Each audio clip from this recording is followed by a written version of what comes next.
Today, I want to talk about gaslighting, and I want to talk about it specifically in the context of Christianity as practiced by many believers. Because when I look back on my 2 decades of experience in Christian ministry, I realized something.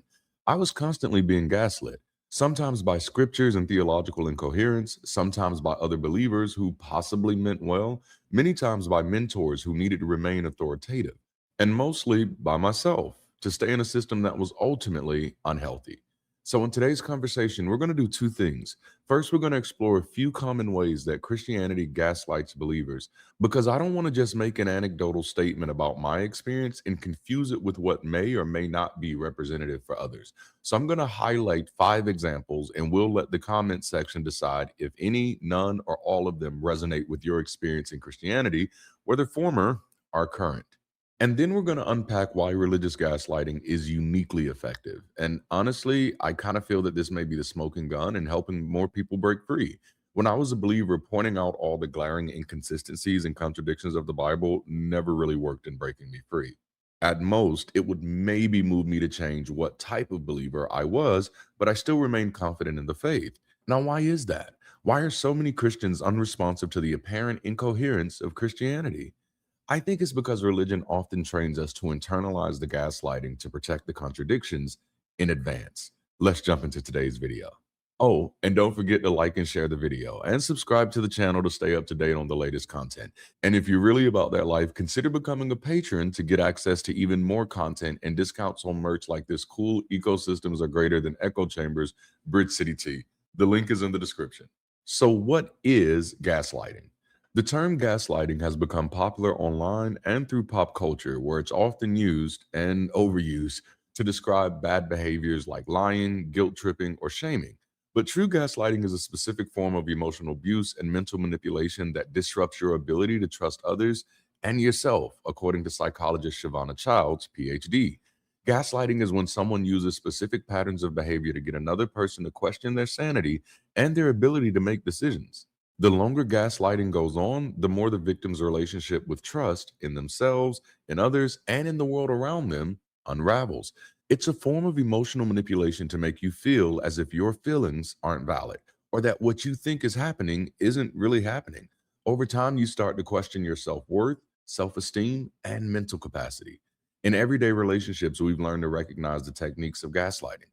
A person may blame you for things you didn't do or don't recall doing, deflect or counter arguments rather than trying to address problems, deny fault for their actions, shift the blame for things they do, often making you feel responsible instead. They may trivialize or invalidate your feelings or concerns, or even withhold information from you, which cuts off conversation and makes problem solving harder. On their own, each of these behaviors is unhealthy and problematic, but together and over time, they can affect your mental health and sense of self. This can cause you to question your sanity, doubt your ability to make decisions, and even wonder what's real and what's not. In brief, gaslighting is psychological manipulation through reality denial. So now let's talk about 5 common ways that Christianity gaslights believers. Number one, by shifting focus from theological inconsistency to personal interpretation. Christianity often takes what would normally be recognized as incoherence and rebrands it as divine depth. If God is loving but creates hell, that's mystery. If God is all powerful but doesn't stop suffering, that's his ways are higher. If the Bible contradicts itself, that's human misunderstanding. The believer is trained to treat intellectual discomfort as evidence of their limited mind instead of evidence that the claim may not make sense. This is gaslighting because it trains the believer to distrust their own ability to recognize contradiction. Instead of allowing them to say, that doesn't make sense, the system teaches them to say, I must be too limited, sinful, or spiritually immature to understand it. In a relationship, this would be like someone constantly making promises, breaking them, and then saying, you just don't understand how love works. Or someone explaining a story that doesn't add up and treating questions like a hostile attack.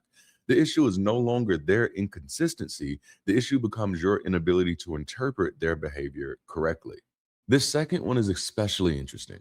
Shifting focus from God's absence to your performance. When prayer doesn't work, when healing doesn't happen, when guidance never comes, or when God seems absent, the system rarely allows the believer to simply say, maybe no one is answering. Instead, they're told that they may lack faith, have hidden sin, be impatient, be spiritually immature, or need to trust God's timing. The failed promise gets protected while the believer becomes the problem. This is gaslighting because the believer is taught to distrust their own conclusion when the promise doesn't match reality. Instead of allowing them to say prayer didn't work, the system tells them something must be wrong with you. This would be like someone telling a child that an absent and neglectful parent is that way because of the child's performance. The parent's absence is no longer the issue, the child's performance is. The absence is excused, and the disappointed person is made responsible for the disappointment. Number three, shifting focus from your fear to their love. Christianity can threaten people with hell, demons, judgment, divine punishment, spiritual warfare, and eternal separation, then insist that all of this is an expression of perfect love. The believer is told that terror is not terror, it's conviction. Coercion is not coercion, it's grace. Threats are not threats, they're warnings from a loving God. People are taught to rename emotional harm as spiritual care. The believer is taught to distrust their own emotional responses to threats. Instead of allowing them to say, "This is terrifying," the system tells them this is what love feels like when God is trying to save you. In a relationship, this would be like someone saying, "If you leave me, I'll destroy your life," and then insisting, "I'm only saying that because I love you and don't want you to make the wrong choice." The threat is no longer treated as emotional harm, it gets reframed as care. Fear is created by the system, then the system teaches the believer to call that fear love.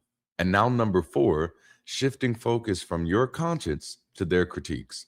When a believer feels disturbed by doctrines like eternal punishment, substitutionary atonement, misogyny, anti queer theology, genocide in scripture, or authoritarian leadership, Christianity often tells them the problem is not the doctrine. The problem is their fallen heart, worldly thinking, pride, rebellion, or just inability to understand God's perfect holiness. The believer's conscience is treated as corrupt precisely when it is trying to protect them from something morally disturbing. This is gaslighting because the believer is taught to distrust their own moral alarm system. Instead of allowing them to say, "This doctrine feels cruel, unjust, or harmful," the system tells them, "Your heart is too fallen, prideful, or worldly to understand God's goodness." This would be like someone doing something clearly harmful, and when you say that feels wrong, they respond, "The problem is that you're too damaged to recognize real love." Their behavior is no longer the issue. Your moral concern becomes the evidence that something is wrong with you. The believer's conscience gets discredited at the exact moment it's trying to name harm. The conversation gets shut down and the concerns never gets addressed. And now, number five, and this one is important, shifting focus from boundaries to faithfulness. Christianity often praises people for denying their needs, suppressing their doubts, ignoring their pain, submitting to harmful authorities, staying in unhealthy environments, and calling it obedience. The believer learns to override their body, emotions, reasons, and boundaries because trusting themselves is framed as dangerous. A person's loss of self trust is presented as spiritual maturity. This is gaslighting because the believer is taught to distrust their own needs, limits, and inner warning signs. Instead of allowing them to say, "This is hurting me," or "I need boundaries," the system tells them that denying yourself is what faithfulness looks like. In a relationship, this would be like someone constantly requiring you to ignore your exhaustion, silence your concerns, and stay available to them no matter how much it cost you, and then saying, "This proves how much you really love me." Your self betrayal then is no longer treated as harm, it's reframed as devotion. The person's loss of boundaries and self trust gets celebrated as proof of loyalty.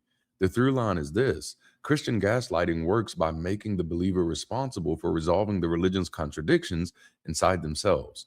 The doctrine doesn't have to become coherent, the believer just has to become more submissive, more trusting, more humble, and less willing to believe their own perception.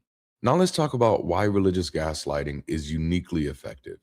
Religion trains people to believe there's an invisible reality more meaningful than the reality they can actually observe, test, or name. Once a person accepts that premise, their real world experience can always be minimized, reinterpreted, or overridden by spiritual manipulation. The believer is taught that what they are experiencing is not the real truth about what is happening. It's the carnal truth, the worldly truth, an illusion created by sin that they're simply not spiritually mature enough to resist yet. Religion creates a second layer of reality that gets treated as more authoritative than ordinary lived experience. That's what makes religious gaslighting unusually powerful. It doesn't merely deny reality, it replaces reality with an unverifiable spiritual narrative, then pressures the believer to trust that narrative over their own perception. In ordinary gaslighting, someone disputes your perception of reality. You're overreacting, that didn't happen, you misunderstood, or maybe even you're being too sensitive. But in religious gaslighting, the system does not always have to deny what happened. It can admit the surface level event while claiming the true meaning of the event exists somewhere beyond your direct access. So instead of saying you were not hurt, it can say God is using this hurt to humble you. Instead of saying that leader didn't abuse power, it can say God is teaching you submission. Instead of saying you're not confused, it can say confusion is what happens when you lean on your own understanding. Instead of saying you're not afraid, it can say that fear is actually conviction. It doesn't have to convince you that it didn't happen. It just has to convince you that you're not qualified to interpret it. The hallmark of gaslighting is the repetitive use of these phrases to gain power, avoid accountability, and force the victim to rely on the manipulator for their sense of reality. That move is extremely effective because it doesn't have to argue with the facts directly. It just places the facts inside a supernatural interpretation system where the believer's immediate perception is always considered incomplete, immature, fleshly, prideful, or spiritually blind.